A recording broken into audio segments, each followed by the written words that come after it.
Você usa um sutiã que aperta os seios e deixa o seu tórax praticamente chapado.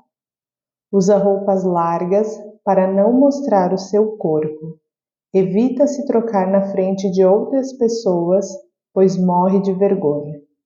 Com frequência, você briga com a imagem que reflete no seu espelho? Isso se chama distorção de imagem corporal. Mas a briga com o espelho vai muito além disso. Para se curar, o caminho é bem longo e punitivo, passando por vários pontos importantes: a autoestima, a vergonha, a família, o marido, a comida, o trabalho, o espelho, a terapia, o remédio. E é sobre isso que iremos falar no resumo de hoje, em como fazer as pazes com o seu corpo. Você não está mais sozinha. Existe uma multidão de pessoas que todos os dias olha para o espelho e interiormente pede socorro, pois não aguenta mais a busca pela perfeição que nunca chega. A insatisfação com o corpo é muito comum, em especial no caso das mulheres. Uma cobrança constante pelas mídias, muitas vezes pela família e até mesmo pelas próprias mulheres. Vamos falar sobre isso agora, então pegue o seu café e vamos entender os mecanismos para fazer as pazes com o nosso corpo. Por mais de 20 anos eu vivi uma guerra interna.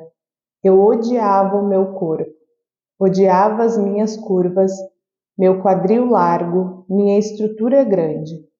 Nunca gostei de ser chamada de mulherão, algo que muita gente consideraria um elogio. Para mim, era quase um xingamento. Eu era pesada demais, gorda demais, inadequada demais. Pelo menos era isso que eu pensava. Comecei a travar batalhas diárias contra mim mesma muito cedo. Colocar uma roupa para sair de casa era um suplício. Eu praticamente só me vestia de preto e sempre com blusas de manga, de preferência longa. Nunca saía com os braços de fora, pois tinha vergonha de como eles eram grossos.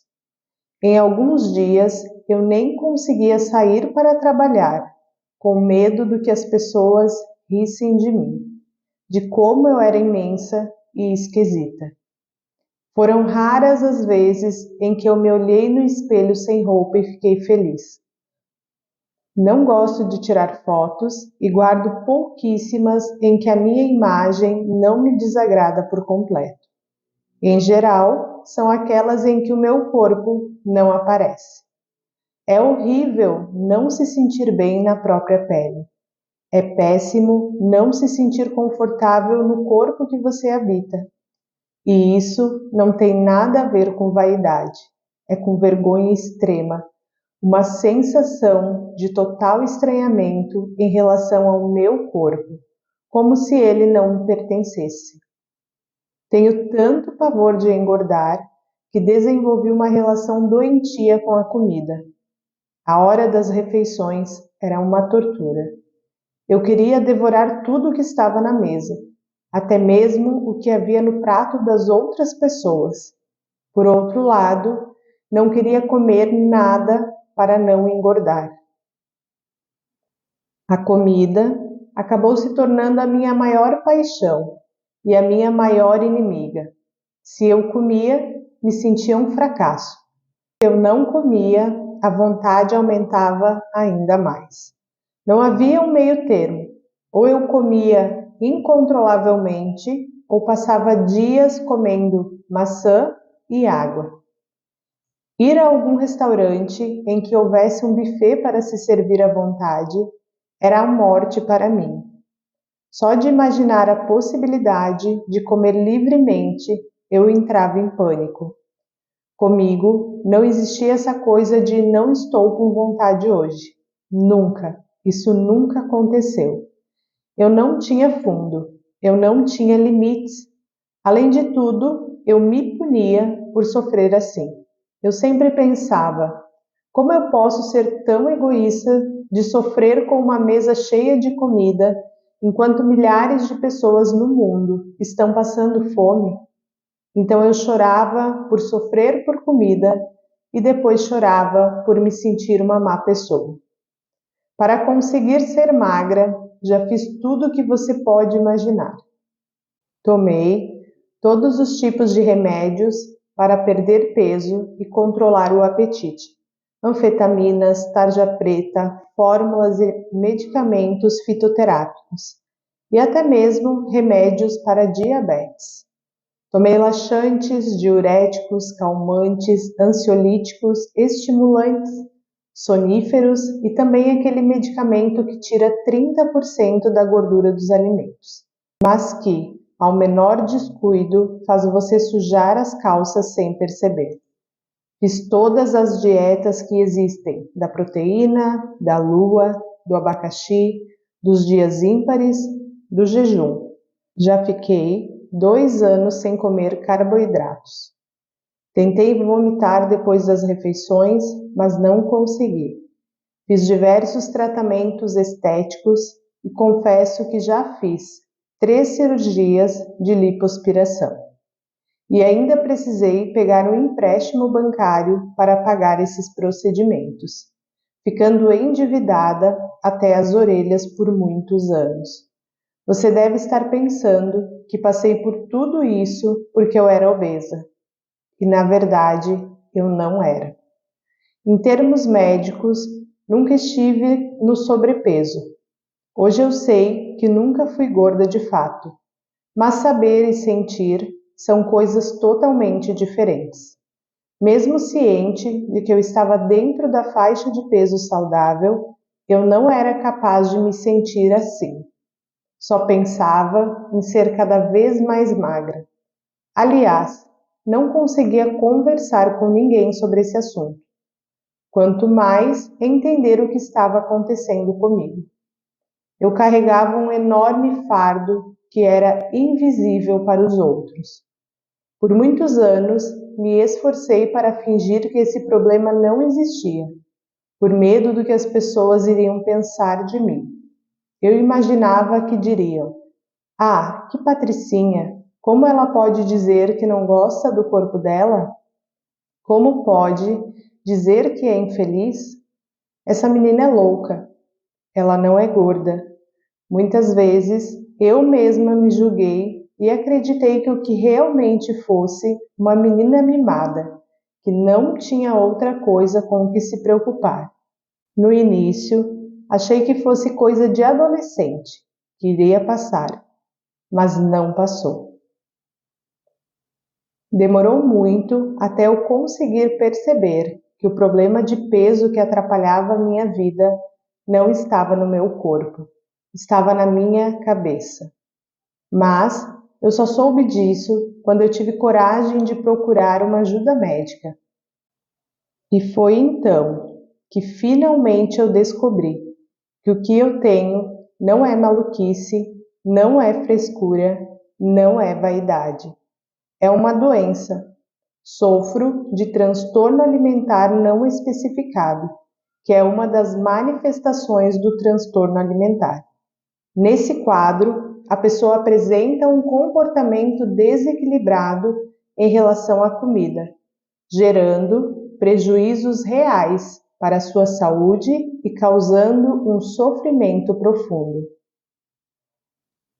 Um dos meus sintomas, o que mais me fazia sofrer, era a distorção da imagem corporal, que fazia com que eu enxergasse meu corpo de uma maneira totalmente diferente de como as outras pessoas me viam.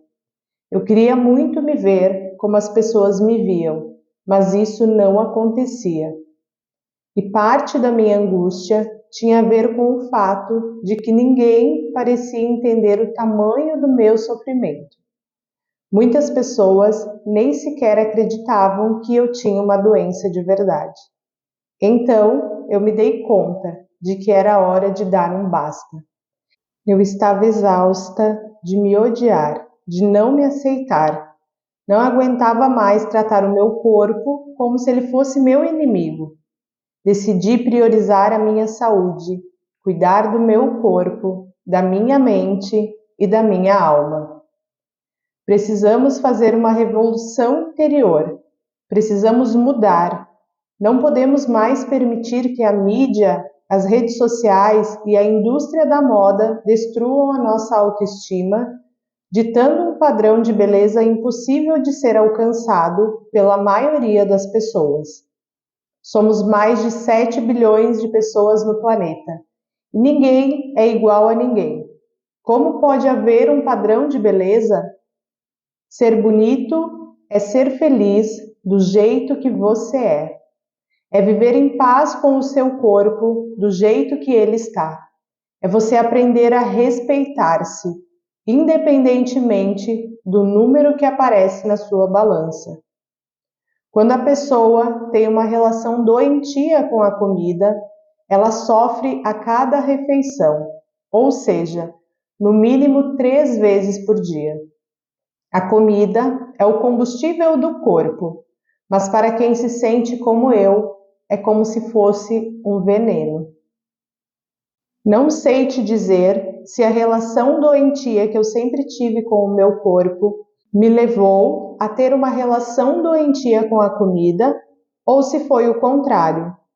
Minha esperança era que essas antigas lembranças pudessem me ajudar a encontrar o fio da meada do emaranhamento em que a vida tinha me transformado, no que diz respeito à alimentação e à minha ideia de corpo aceitável. Montar esse quebra-cabeça é bem complicado. Passei por situações bem delicadas que me marcaram profundamente. Mas isso não significa que eu fui uma criança triste. As histórias ruins se misturam às boas. Na maior parte do tempo, eu era uma menina alegre e sorridente. Meu sofrimento só aparecia diante do espelho ou de um monte de comida. Não sei dizer em que momento essas questões deixaram de ser algo, porque toda criança ou todo jovem passa e se torna então em um grande problema, uma doença, mas eu sei que as memórias do passado são fundamentais nesse caminho de cura. Elas nos ajudam a nos compreendermos e nos acolhermos da maneira certa. Durante uma sessão de terapia, eu relembrei que a primeira vez em que eu senti vergonha, em que eu me senti gorda, foi aos 5 anos de idade, quando a minha mãe me colocou no balé. As meninas geralmente adoram se vestir de bailarina, sentem-se como princesas em contos de fadas. Só que comigo não foi assim. Eu me sentia uma menina grandona e barriguda de colã azul clarinho, com uma saia de tule por cima que me fazia parecer maior ainda. Minhas lembranças dessa época não são muito claras, mas eu sei que me sentia apertada, amarrada, desconfortável com aquela roupa e que éramos obrigadas a usar. Hoje eu percebo que eu era apenas uma criança grande. Nunca fui obesa, mas tinha ossos largos e era muito alta para a minha idade. Então eu ficava enorme ao lado das outras meninas, que eram bem menores e miúdas. O principal motivo para eu não gostar das aulas, no entanto, era que eu me comparava com as minhas colegas magrinhas e flexíveis, e na minha cabeça uma informação já tinha ficado registrada. Eu estava fora do padrão. Outro ponto que é muito importante a gente observar é a nossa relação social com a comida. Eu venho de uma família bem simples. Lá em casa não havia luxo. Meu pai era motorista e minha mãe teve uma pequena empresa, primeiro de roupas e depois de malhas. Numa época de maior aperto financeiro, ficamos um bom tempo sem carro. Meus pais não puderam mais pagar uma escola particular. Então eu e meus irmãos passamos a estudar numa escola pública. Mas quando se tratava de comida, a mesa sempre era farta. Afeto, diversão e comida são coisas intimamente relacionadas para mim. Na minha família, de origem italiana, acabamos associando a comida às nossas emoções. Se estamos alegres, nós comemos. Se estamos tristes, nós comemos. Para curar uma doença, comida. Para crescer e confortar, uma comida. Qualquer celebração ou encontro acontece em volta da mesa, com algo para pôr na boca. E como todos os bons descendentes de italianos, os meus pais diziam aos filhos: come tudo até o fim. Raspa o prato, come mais. Nossos ancestrais viviam a guerra, passaram fome, então nós fomos educados para não desperdiçar comida. Se está no prato, tem que comer tudo. Isso, por outro lado, acaba fazendo com que comêssemos muito mais do que o necessário. Para piorar, quando eu era pequena, os meus pais acreditavam naquela história de que criança gordinha era sinal de saudável. Os magrelos eram anêmicos ou fracos. Então nós tomávamos litros de Beotônico Fontoura para abrir o apetite. E como abria! Portanto, comer muito, era uma coisa boa, algo em que eu amava fazer, pois só me fazia trazer sentimentos bons à minha memória. Até que passei a sofrer por conta da comida. E comer passou a ser um problema imenso na minha vida. Depois de uns bons acontecimentos marcantes em minha vida, eu comecei a minha primeira dieta. Eu já odiava bastante o meu corpo e passei a sentir culpa sempre que eu comia, porque não queria engordar. Minha vida virou um inferno. Eu simplesmente tentava não comer. Meus pais trabalhavam o dia inteiro, então era fácil para mim pular algumas refeições sem que ninguém percebesse. Passava alguns dias sem me alimentar de verdade, só comendo maçãs e bebendo água. Por outro lado, quando eu via a mesa posta, cheia de comida, me proibia de comer e sofria muito. Eu pensava, como alguém pode sofrer por ter comida boa na mesa? Deus ainda vai te castigar e te dar uma doença de verdade. Em seguida, vinham os episódios de exagero, em que para acabar com aquela fome absurda em que eu sofria, acabava comendo tudo que eu via pela frente. E aí eu me afogava em culpa e sofrimento mais uma vez, agora por comer. Diante de uma dor profunda e de um caos emocional, já fazia algum tempo em que eu tinha enfiado na cabeça que se eu fizesse uma lipoaspiração e colocasse uma prótese de silicone nos seios, todos os problemas da minha vida estariam resolvidos. Meus seios tinham acabado crescido um pouco, mas eu achava-os feios e flácidos.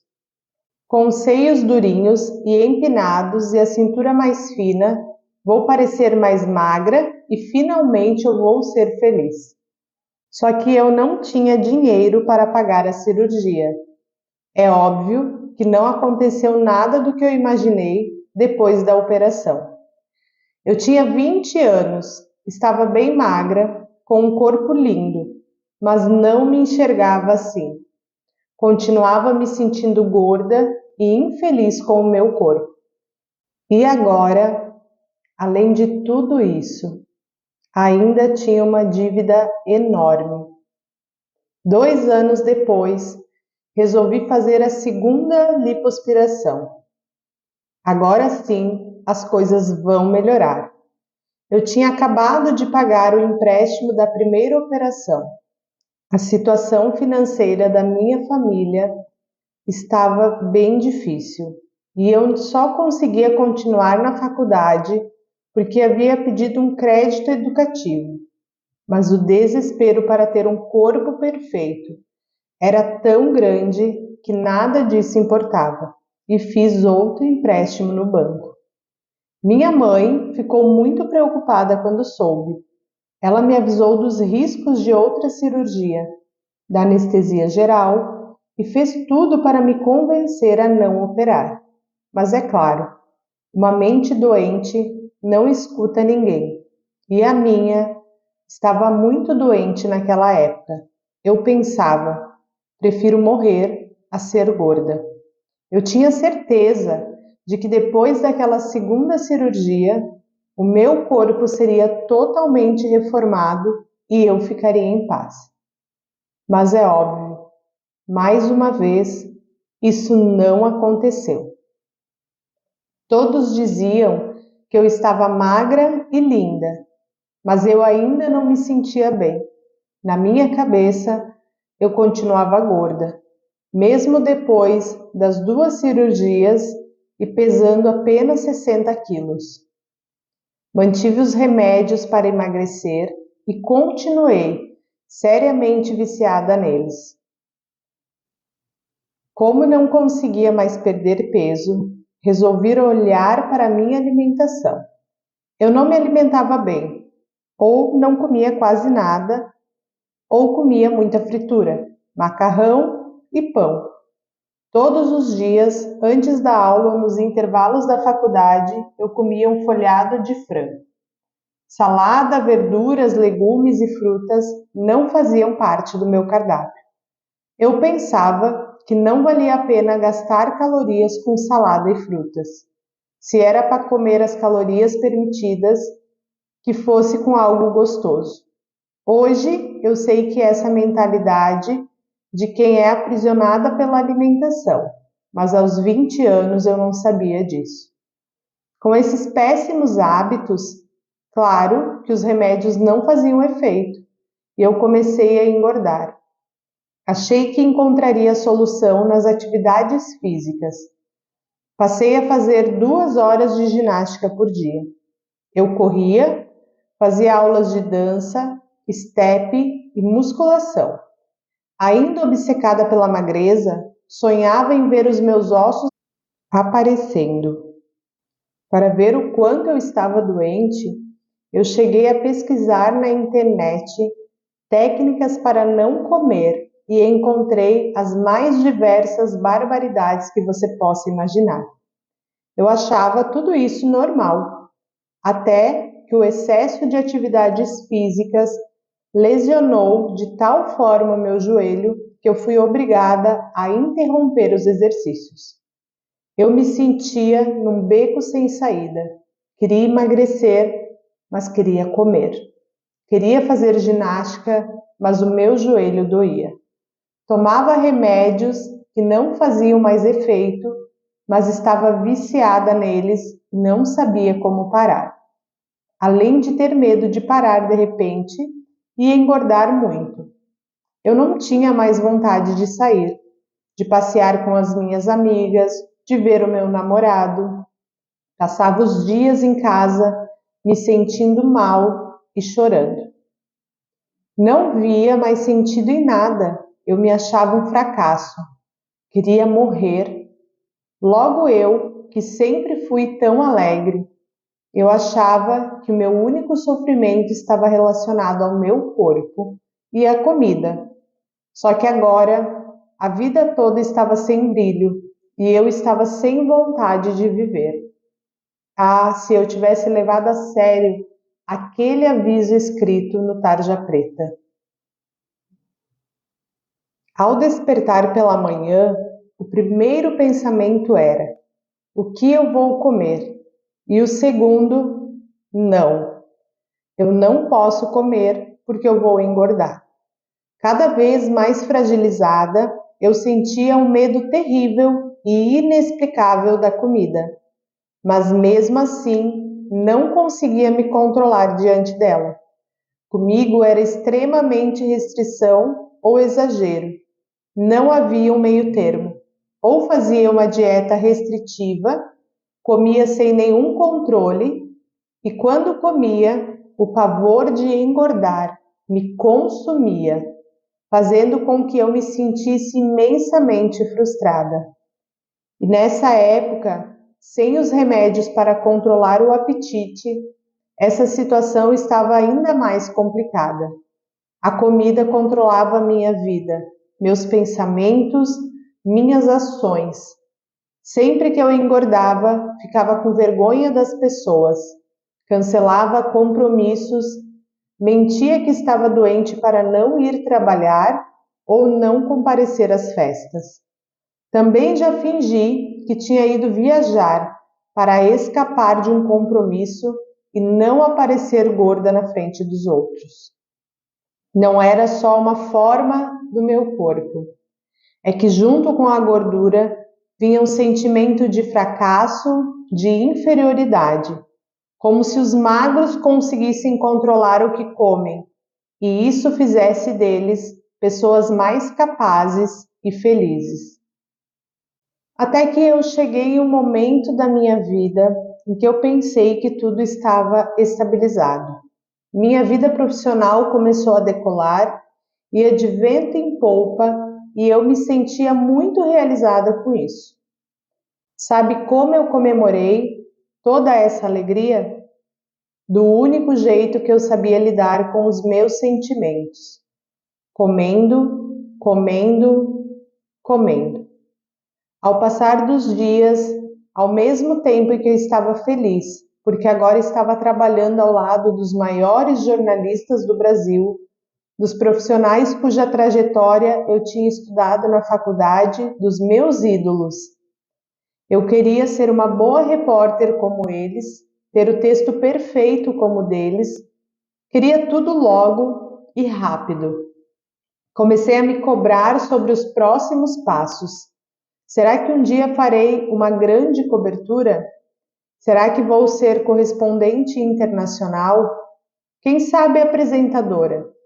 Então eu comia para anestesiar a insegurança dos primeiros meses no emprego e na nova cidade. Comia para aplacar a solidão e a saudade de casa, porque era a primeira vez que eu morava longe da minha família em uma cidade grande. E também para amenizar a ansiedade e o medo do futuro. Quando estou insegura, eu como. Quando eu estou feliz, eu como. Quando estou triste, como. Ansiosa, eu como. Em todas as situações, eu como. E assim eu segui comendo, sem medida e sem remédio para emagrecer. Claro que engordei. Em 2009, cheguei aos 70 quilos. Hoje eu sei que esse peso, considerando a minha altura, é perfeitamente normal para mim. Mas na época eu me sentia péssima. Minhas roupas ficaram justas e eu tive que comprar calças e camisas do tamanho maior. Passei a usar um sutiã que apertava os meus seios para parecer mais magra. Minha luta contra o espelho se acirrava enquanto a minha carreira deslanchava. Já com a carreira em alta, passei por uma situação constrangedora. Depois de um tempo, surgiu uma oportunidade de fazer um teste para ser apresentadora da previsão do tempo no jornal local. Entrei no estúdio, fiz o teste e quando eu saí, perguntei para minha chefe da época se eu tinha ido bem.